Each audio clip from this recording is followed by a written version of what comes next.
نحمده ونصلي على رسوله الكريم اما بعد فاعوذ بالله من الشيطان الرجيم بسم الله الرحمن الرحيم رب اشرح لي صدري ويسر لي امري واحلل عقدة من لساني يفقهوا قولي رب زدني علما اللهم صل على سيدنا ومولانا محمد وبارك وسلم۔ امام بخاری نے اس کتاب کو خود اپنی زندگی میں 90,000 لوگوں کو پڑھایا۔ اس زمانے میں کوئی مائک نہیں تھے، کوئی بڑے بڑے انتظامات نہیں تھے، لیکن شوق والے بہت تھے۔ اللہ کا شکر ہے کہ وہ سنت زندہ ہو رہی ہے۔ بہرحال انہوں نے اس کتاب کو پڑھانے کے ساتھ بعد میں اس کتاب کو پڑھنے والوں کے لیے دعائیں کی، اور آپ کو معلوم ہے امام بخاری مستجاب الدعوات تھے، یعنی ان لوگوں میں سے تھے جو دعا کرتے اور قبول ہوتی تھی۔ لہٰذا یہ بات تجربے سے ثابت ہے کہ جن لوگوں نے اس کتاب کو پڑھا انہیں ان دعاؤں کا حصہ ملا، وہ برکتیں حاصل ہوئیں۔ لیکن طبعاً اسباب کا اختیار کرنا تو بہت ضروری ہے، اس لیے کہ اللہ تعالیٰ نے ہمیں دعا کے ساتھ ساتھ دوا کا بھی طریقہ بتایا ہے کہ دوا بھی کرو لیکن دعاؤں میں بھی بڑا اثر ہوتا ہے۔ اور اس میں ایک بڑی وجہ تو یہ بھی سمجھ میں آتی ہے کہ اس میں درود شریف کا کثرت سے ذکر آتا ہے، اس لیے جو شخص ایک مرتبہ درود شریف پڑھتا ہے آپ کو معلوم ہے اس پر 10 رحمتیں آتی ہیں۔ تو جتنی احادیث آپ پڑھیں گے، جتنی دفعہ حضور صلی اللہ علیہ وسلم کا نام سنیں گے، اتنی دفعہ دل میں صلی اللہ علیہ وسلم کہیں گے، اور ہر دفعہ یہ کہنے پر 10 رحمتیں آپ پر نازل ہوتی چلی جائیں گی۔ لہٰذا اس کے پڑھنے میں اگر کوئی دقت ہو، کوئی تکلیف ہو، کوئی پریشانی ہو تو اسے پریشانی نہ سمجھے، تو ہم اللہ تعالیٰ کی مہربانی، اس کے فضل اور اس کے خاص کرم کے ساتھ ابتدا کرتے ہیں۔ اللہ تعالیٰ سے دعا ہے کہ وہ ہماری نیت کو صرف اپنے لیے خالص کر لے، اور ہم اس کو صرف علم کی خاطر اور صرف دنیا کی برکتوں کی خاطر نہ پڑھیں، ہمیشہ ہمیشہ کی بھلائیوں کی خاطر پڑھیں اور عمل کی نیت سے پڑھیں۔ طریقہ ہمارا یہ ہوگا، یعنی مقصد ہمارا کیا ہے، صرف ترجمہ پڑھ لینا نہیں۔ یہ ترجمہ تو بہت سی کتابوں میں آپ کو مل جائے گا، اور آپ اپنے گھر میں اپنے آرام دہ صوفے پر بیٹھ کر اس ترجمے کو پڑھ سکتے ہیں۔ یہاں آنے کا مقصد کیا ہے کہ ہم ان ورڈز کی ڈائریکٹ انڈرسٹینڈنگ حاصل کر سکیں، کہ یہ الفاظ ہمیں کہیں بھی ملیں ہم ان کو ایک ہی نظر میں سمجھ جائیں کہ یہ کیا لکھا ہوا ہے، گویا اس کتاب اور ہمارے درمیان کوئی حجاب حائل نہ رہے، کوئی رکاوٹ نہ رہے، ہم بغیر کسی کی مدد کے براہ راست اس کتاب کو خود سمجھ سکیں، تاکہ کیے گئے ترجموں کی صحت کو بھی اچھی طرح جان لیں کہ جو ترجمے ہوئے ہیں اس میں کیا کچھ کیا گیا ہے۔ اور اس کے لیے جس طرح میں آپ کو قرآن پاک کا لفظی ترجمہ پڑھا چکی ہوں، اسی طرح ورڈ ٹو ورڈ ٹرانسلیشن کروں گی، اور مختصر تفسیر اور وہ تمام مضامین جو احادیث میں آتے چلے جائیں گے اس کی بھی ساتھ ساتھ وضاحت کرتی رہوں گی۔ لہٰذا اس مجلس سے فائدہ اٹھانے کا بہترین طریقہ یہ ہے کہ عربک ٹیکسٹ آپ کے سامنے ہو، لیکن یہ میری طرف سے کوئی پابندی نہیں ہے۔ اگر کوئی شخص صرف مجلس میں برکت کے لیے آ کے بیٹھنا چاہے اور سننا چاہے تو بھی وہ آ سکتا ہے۔ بسم اللہ الرحمن الرحیم۔ قال الشیخ الامام الحافظ ابو عبد اللہ محمد بن اسماعیل بن ابراہیم بن المغیرۃ البخاری رحمہ اللہ تعالی آمین۔ بسم اللہ الرحمن الرحیم۔ یہاں پر آپ دیکھ رہے ہیں کہ کتاب ڈائریکٹ صرف بسم اللہ سے شروع ہو رہی ہے اور کوئی لمبا چوڑا خطبہ نہیں۔ اس کی کیا وجہ ہے؟ اس کی وجہ یہ ہے کہ امام بخاری رحمت اللہ علیہ آپ صلی اللہ علیہ وسلم کی احادیث پر اپنی بات کو کوئی اہمیت نہیں دیتے تھے اور اپنی طرف سے کچھ نہیں کہا، ڈائریکٹ احادیث کی روایت شروع کر دی، یعنی حدیث رسول صلی اللہ علیہ وسلم کو مقدم رکھا اپنی بات پر۔ بسم اللہ سے کیوں ابتدا کی؟ اس لیے کہ حضور صلی اللہ علیہ وسلم پر جب سب سے پہلے وحی نازل ہوئی تو کیا حکم تھا؟ اقرأ بسم ربک الذی خلق۔ اقرأ پڑھو، کس سے پڑھو؟ بسم ربک، اپنے رب کے نام کے ساتھ پڑھو۔ تو پڑھنے کا سلیقہ اور ادب کیا ہے کہ بسم اللہ سے ابتدا کی جائے۔ قال کہا، الشیخ شیخ، الامام امام، الحافظ حافظ، ابو عبداللہ کنیت ہے امام بخاری کی، محمد نام، بن اسماعیل اسماعیل کے بیٹے اسماعیل والد ہیں، بن ابراہیم، ابراہیم دادا ہیں، بن المغیرہ، مغیرہ پر دادا ہیں، اور یہی سب سے پہلے اسلام لائے، اس سے اوپر کا نام انہوں نے شامل نہیں کیا، اس لیے کہ آگے فرما رہے ہیں رحمہ اللہ. تو اللہ کی رحمت کا مستحق وہی ہوتا ہے جو اسلام میں داخل ہو جائے. البخاری جو بخارا کے رہنے والے ہیں. رحمہ اللہ تعالی آمین. بسم اللہ الرحمن الرحیم. شروع اللہ کے نام سے جو بہت مہربان ہے، رحم فرمانے والا ہے. بابن کیفا کس طرح، کانا تھی، بدء ابتدا، الوحی وحی کی، الا طرف، رسول اللہ صلی اللہ علیہ وسلم رسول اللہ صلی اللہ علیہ وسلم کے، وا اور، قول کہنا یا فرمان، اللہ تعالی کا، جلا بلند ہے، ذکرہ ذکر اس کا، انا اوحینا الیک کما اوحینا الی نوح والنبیین من بعدہ، انا بے شک ہم نے، اوحینا وحی کی ہم نے، الیک آپ کی طرف، کما جیسا کہ، اوحینا وحی کی ہم نے، الی نوح طرف نوح کے علیہ السلام، والنبیین اور نبیوں کے، من بعدہ اس کے بعد. امام بخاری باب یعنی عنوان کیا باندھتے ہیں، کیف کان بدء الوحی الی رسول اللہ صلی اللہ علیہ وسلم، آپ صلی اللہ علیہ وسلم پر وحی کیسے آئی، یہ ہے باب کا عنوان. اور اس میں سب سے پہلے قرآن پاک سے دلیل لاتے ہیں. دلیل کیا ہے، انا اوحینا الیک، کہ ہم نے آپ کی طرف ایسے ہی وحی کی، کما اوحینا الی نوح والنبیین من بعدہ، جیسا کہ ہم نے نوح علیہ السلام اور ان کے بعد کئی انبیاء پر وحی نازل کی. امام بخاری نے صرف آیت کا ایک حصہ لکھا ہے، جبکہ مزید آتا ہے وَأَوْحَيْنَا إِلَىٰ إِبْرَاهِيمَ وَإِسْمَاعِيلَ وَإِسْحَاقَ وَيَعْقُوبَ وَالْأَسْبَاطِ وَعِيسَىٰ وَأَيُّوبَ وَيُونُسَ وَهَارُونَ وَسُلَيْمَانَ وَآتَيْنَا دَاوُودَ زَبُورًا وَرُسُلًا قَدْ قَصَصْنَاهُمْ عَلَيْكَ مِن قَبْلُ وَرُسُلًا لَمْ نَقْصُصْهُمْ عَلَيْكَ وَكَلَّمَ اللَّهُ مُوسَىٰ تَكْلِيمًا. اس آیت کا مطلب کیا ہے کہ اور ہم نے وحی کی تھی ابراہیم، اسماعیل، اسحاق، یعقوب اور اولاد یعقوب، عیسیٰ اور ایوب اور یونس اور ہارون اور سلیمان علیہم السلام جمیعاً پر.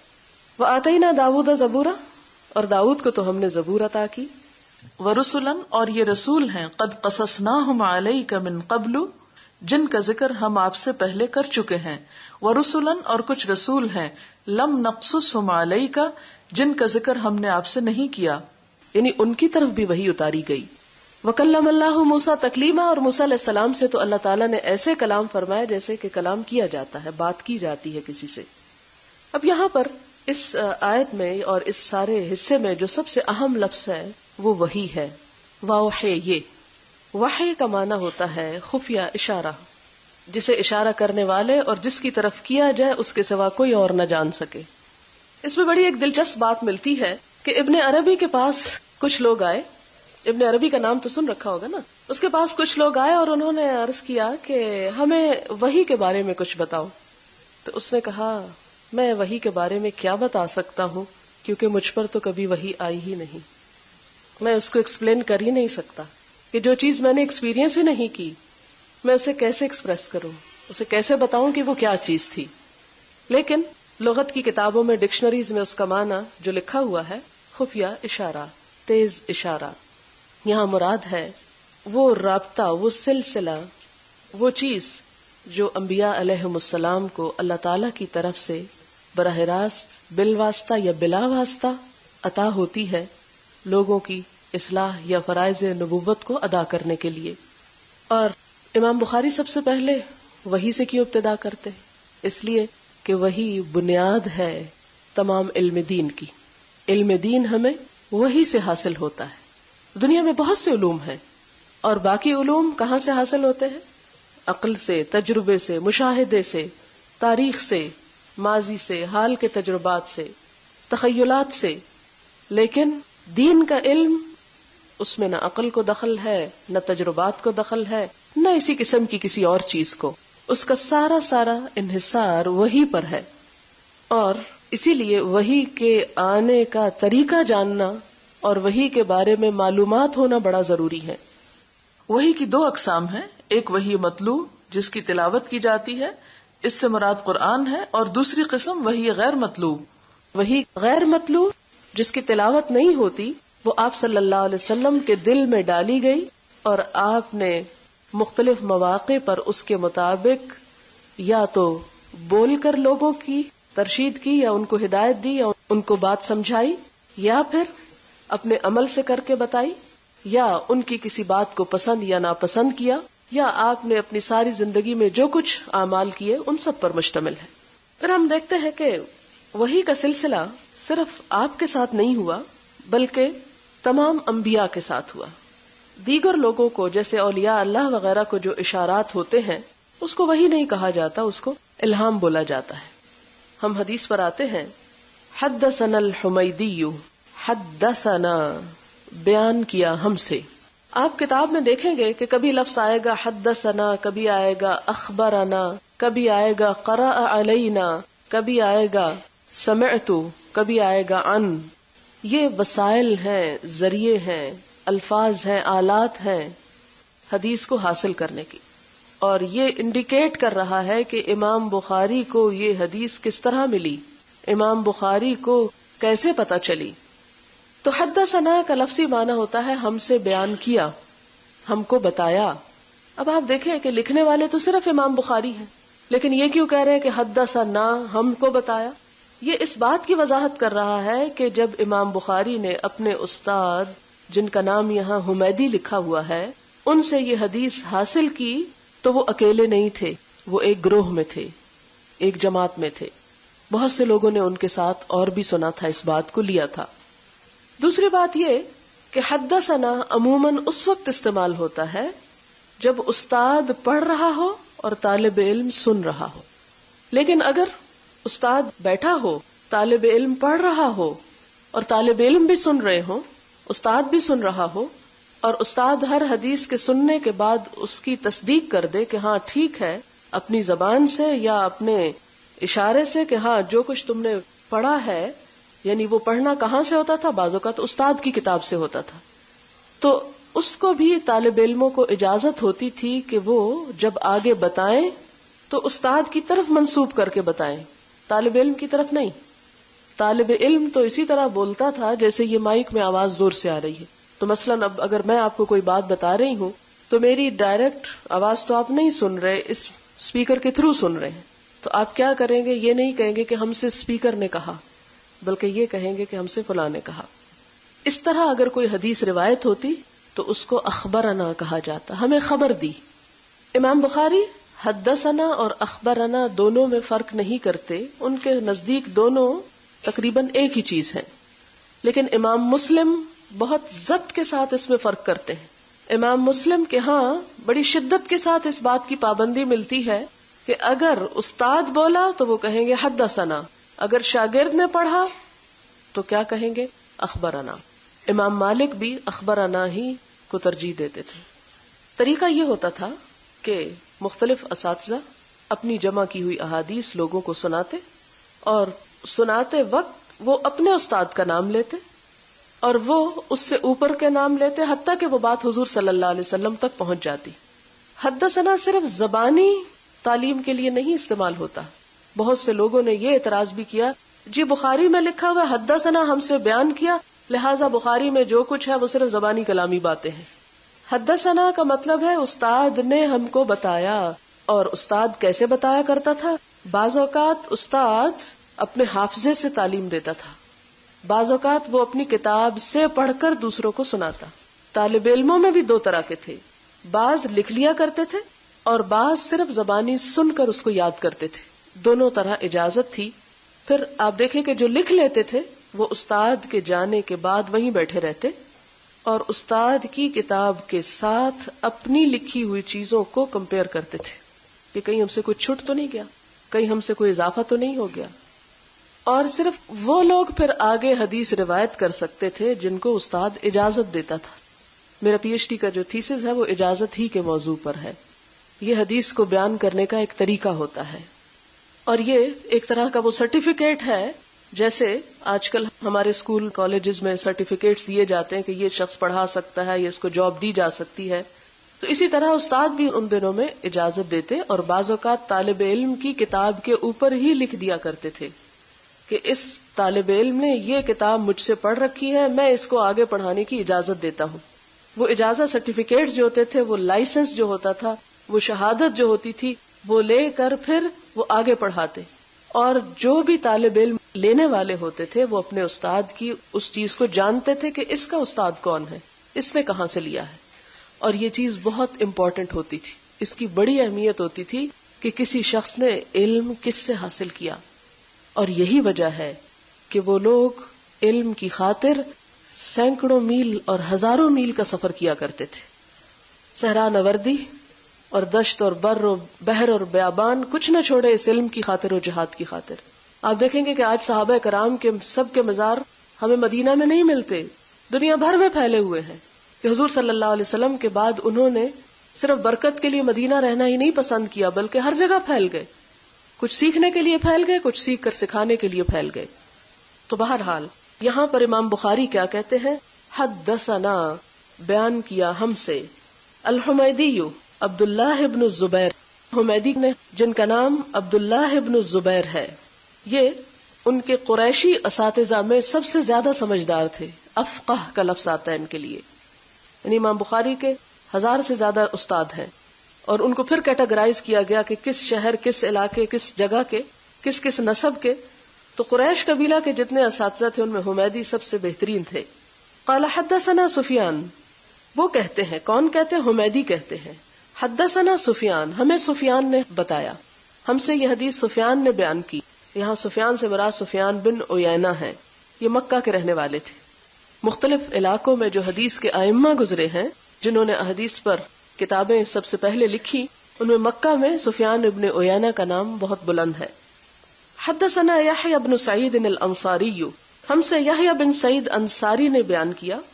قال، وہ کہتے ہیں، اخبرنی. اب آپ دیکھ لیں، حدثنا کے بعد کیا آ گیا؟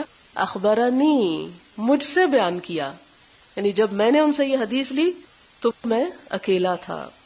کس نے بیان کیا؟ محمد ابن ابراہیم التیمی. یہ محمد بن ابراہیم تیمی جو ہیں تابعین میں سے ہیں. انہ سمع، کہ انہوں نے سنا تھا. سمع یعنی یہ حدیث سن کر لی، کتاب سے نہیں لی صرف. یعنی اس دور میں صرف لکھا ہوا علم قابل قبول نہیں ہوتا تھا. کیوں؟ اس لیے کہ وہ سمجھتے تھے کہ لکھی ہوئی چیز میں غلطی ہو سکتی، زبر کو زیر، زیر کو پیش پڑھا جا سکتا ہے. لیکن جب استاد کے منہ سے ایک بات لی جائے تو وہ چیز لکھے ہوئے پر مزید ایک اس کی سند ہوتی تھی. اسی لیے ہم دیکھتے ہیں کہ سننے کے لیے ہزاروں میل کے سفر طے کیے گئے. اب یہاں پر ایک آپ کو حدثنا مل رہا ہے، پھر اخبرنی مل رہا ہے، پھر سمع مل رہا ہے. کیا امام بخاری کے لیے کافی نہیں تھا کہ وہ کہتے کہ وہ حضور صلی اللہ علیہ وسلم نے فرمایا اور آگے حدیث بیان کر دیتے؟ نہیں. اس سے آپ اندازہ لگائیں کہ تحقیق کس طرح ہوئی اور کتنے پریسائز انداز میں ہوئی کہ اس چیز کو بھی نہیں بدلا انہوں نے. یعنی سب جگہ یہ ہو سکتا تھا حدثنا حدثنا حدثنا، نہیں. جہاں حدثنا ہے اس سے کیا پتا چلتا ہے کہ کس نے کس سے کس طریقے سے لی. یعنی لوگوں کو یہ بھی بتایا گیا کہ یہ حدیث جو میں تمہیں دے رہا ہوں مجھ تک اس منزل کو طے کر کے یہ پہنچی ہے، اس شخص کے ذریعے، اور اس شخص کے حدیث لینے کا طریقہ یہ تھا. انہ سمع علقمۃ، علقمہ کے بارے میں آتا ہے کہ صحابی تھے، علقمۃ ابن وقاص اللیثی یقول، وہ کہتے ہیں، سمعت، میں نے سنا، عمر ابن الخطاب، عمر بن خطاب کو، رضی اللہ عنہ، اللہ ان سے راضی ہو جائے، علی المنبر. اب یہاں یہ بھی بتاتے ہیں کہ کہاں سنا، کس جگہ تھے وہ؟ منبر پر تھے، یعنی لوگوں کو خطبہ دے رہے تھے. اب آپ دیکھیں کہ خطبہ جب انسان دیتا ہے تو وہ اکیلا تو نہیں سن رہا ہوتا. ایک شخص خطبہ تو دیا ہی اس وقت جاتا ہے جب بہت سارے لوگ سننے والے ہوں. اس لیے جب وہی کہتے ہیں نا میں نے سنا، تو اس کا مطلب یہ ہے کہ سن کے بیان تو وہ اکیلے کر رہے ہیں. ایسی حدیث جس کا ایک راوی ہو، اس حدیث کو کیا کہا جاتا ہے؟ غریب. غریب کہا جاتا ہے. غریب یہ نہیں کہ اس کے پاس پیسے نہیں، مفلس ہے، اس معنی میں غریب نہیں. غریب غربت اور غرابت کا مطلب ہے تنہا روایت کرنے والا ہے وہ تنہا روایت کرنے والا، لیکن چونکہ ممبر پہ سنا اس لیے بہت سے صرف کنفرم کرنے والے تھے. مثلاً آپ دیکھیں کہ آپ میں سے اگر ایک شخص پورے وفد کی طرف سے بولتا ہے اور وفد اس کے خلاف کچھ نہیں کہتا، تو اس کا مطلب کیا ہے کہ وہ سارے اس کے ہم نوا ہیں. کیونکہ ہر شخص تو نہیں بول سکتا، اگر سب بولیں گے تو بات سمجھ میں نہیں آئے گی. لہٰذا اس حدیث کو اس سند کے ساتھ روایت کرنے والے کون ہیں؟ علقمہ ہیں، ان سے محمد بن ابراہیم ہے، ان سے یحییٰ ہے، ان سے سفیان ہے، ان سے حمیدی ہیں، اور حمیدی سے بخاری نے لیا. منبر پر تھے، کیا فرما رہے تھے؟ سمعت، میں نے سنا، رسول اللہ صلی اللہ علیہ وسلم، رسول اللہ صلی اللہ علیہ وسلم سے، یقول، آپ فرماتے تھے، کیا؟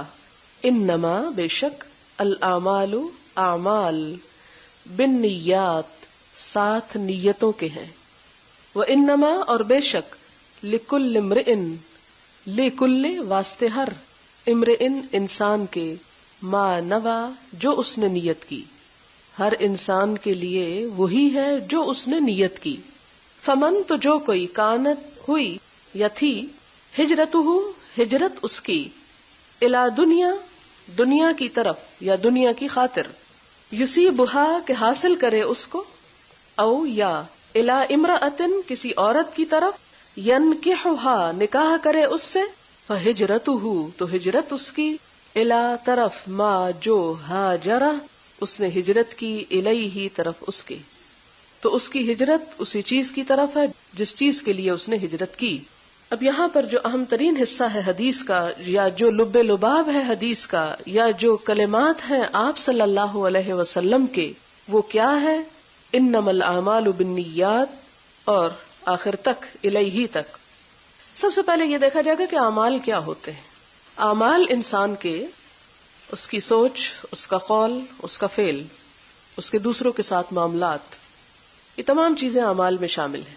کہ انسان جو کچھ بھی کرتا ہے، مثلا کسی کے بارے میں کچھ سوچتا ہے تو جس نیت کے ساتھ سوچتا ہے، جو بولتا ہے جس نیت سے بولتا ہے، جو کرتا ہے جس نیت کے ساتھ کرتا ہے، اور پھر کرنے میں بہت سی چیزیں آ جاتی ہیں.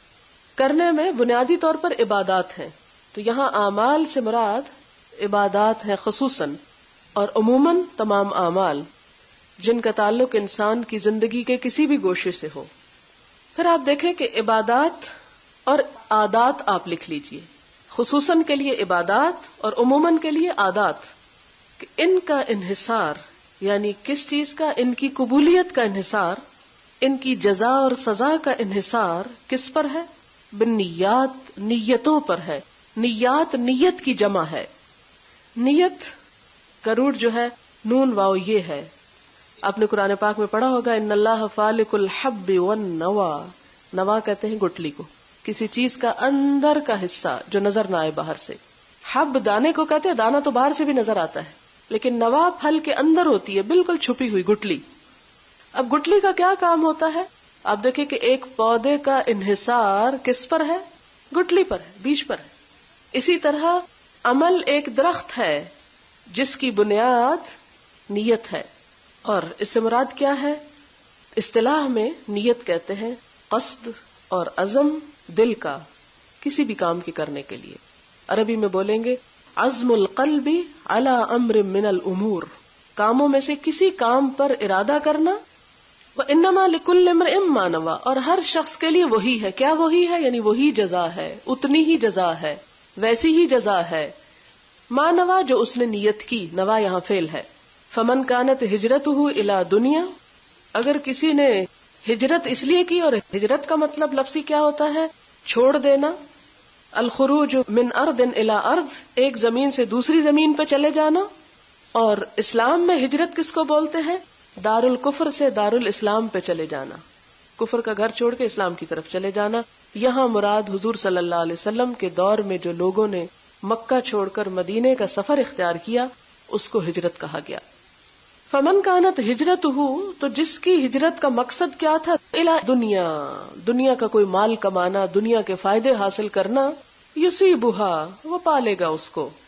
ٹھیک ہے، یصیبھا یحصلھا، اسے پالے گا، یعنی دنیا مل جائے گی اس کو. جسے قرآن پاک میں بھی آتا ہے نا کہ من کان یرید حرث الدنیا نؤتیہ منھا، جو دنیا چاہے گا دنیا دے دیں گے، جو آخرت چاہے گا آخرت دے دیں گے. تو یہاں پر مطلب کیا ہے کہ جس نے ہجرت اس لیے کی کہ دنیا پا سکے، تو اس کے لیے دنیا ہی کا فائدہ ہے جو اس کی قسمت میں ہے. او الی امرأۃ، یا کسی عورت کی نیت سے ہجرت کی، یا کسی عورت کے پاس جانے کے لیے کہ ینکحھا، اس سے نکاح کر لے، فہجرتہ الی ما ہاجر الیہ، تو ایسی صورت میں ایک زمین سے دوسری طرف جانا، اس ہجرت، اس گھر بار چھوڑنے کا اجر و ثواب نہیں ہوگا، اس کی جزا وہی چیز ہوگی جس کے لیے اس نے ہجرت کی ہوگی، کہ وہ اس کو مل گئی اور بات ختم۔ لیکن اگر کسی نے ہجرت اللہ کی رضا اور خوشنودی کے لیے کی تو اس کو وہی اجر ملے گا۔ اب آپ کے ذہن میں ایک سوال آ رہا ہوگا کہ امام بخاری نے باب تو باندھا کیفا کان بدء الوحی، اور بات نیت پہ آ گئی، یہ کیوں؟ ہاں، اس لیے کہ نیت پر ہی تو سارے عمل کا دار و مدار ہے۔ یہ ایک طرح سے کتاب کا مقدمہ ہے، پیش لفظ ہے کہ اے طالب علم، جو اللہ اور اس کے رسول کی خاطر اپنا گھر بار چھوڑ کے آئے ہو یہ پڑھنے کے لیے، ہجرت کر کے آئے ہو نا، ہجرت کا لفظی مطلب تو چھوڑنا ہے، بچے چھوڑے پیچھے، گھر چھوڑا، بہت سے کام چھوڑے، کسی نے شادی بیاہ چھوڑا، کسی نے اور میل ملاقات چھوڑے، بڑی سی دلچسپیوں کو چھوڑ کے یہاں پہنچے۔ سوچو تو صحیح، کس لیے پہنچے، کیا کرنے کو آئے، کیا چاہتے ہو، کس کی رضا کے لیے، کس کو دکھانے کے لیے، کس کی نظروں میں اچھا بننے کے لیے، کیا نیت ہے تمہاری؟ اللہ اور اس کا رسول، صرف اور صرف اس کی محبت، اور جو اس لیے آئے گا اسے کیا ملے گا؟ وہ مل جائے گا جس کے لیے وہ نکل کر آیا۔ اور اگر کوئی کسی اور مقصد کے لیے آیا ہے کہ جا کے اپنی ذرا دوستوں سہیلیوں سے ملاقات کر رہا ہوں یا کوئی اور دنیا کے کام کر رہا ہوں، وہاں پر ہر ایک کی نیت اس کے ساتھ ہے، تو اس کے لیے پھر اس علم میں سے کچھ بھی نہیں۔ وہ تو یحمل اسفارا، صرف گدھے کی طرح کتابیں لاد کے علم کا ذخیرہ اٹھا کے یہاں سے چلا جائے گا، وہ نہیں ملے گا جس کے لیے اس کو آنا تھا۔ اور پھر آپ کو یہ بھی یاد ہوگا وہ حدیث بھی کہ من طلب العلم لیباہی بہ العلماء ویماری بہ السفہاء او لیصرف وجوہ الناس الیہ ادخلہ اللہ النار۔